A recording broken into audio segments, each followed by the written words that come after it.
Kamakailan lamang ay na-question nga ng mga netizen kung hiwalay na ba si Carla Estrada sa boyfriend nito matapos mag-post ang isang babae na kasama at hawak-hawak ang kamay ng boyfriend ni Carla Estrada. At binasag na nga ang katahimikan ni Carla Estrada. Narito na nga ang kanyang naging pahayag. Isang taon na raw na hiwalay. Hindi lang daw feel nito na i-share pa sa SOCMED ang hiwalayan nila ng kanyang BF. Break na nga si Carla Estrada sa boyfriend niyang si Jam Ignacio. Napansin ng mga netizen na hindi na nila ipina-follow ang isa't isa sa Instagram.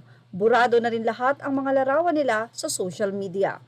Ang naging last post ni Carla na picture nila ni Jam ay noong pang March 23, 2023. Kaya naman kung tutuusin, totoo nga ang sinabing isang taon na.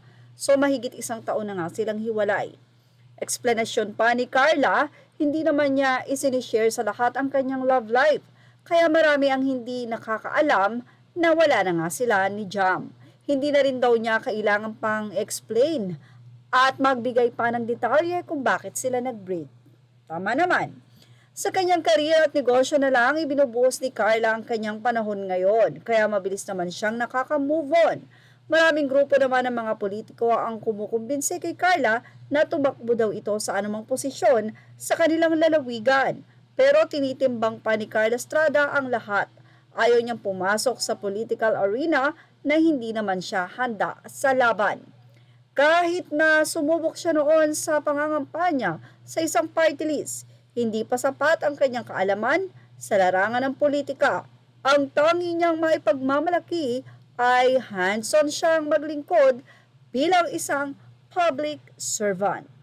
Actually, mula nga doon sa fashion police, ay may girlfriend na nga itong si Jam dahil mismong girlfriend pa nito ang nag-post sa social media.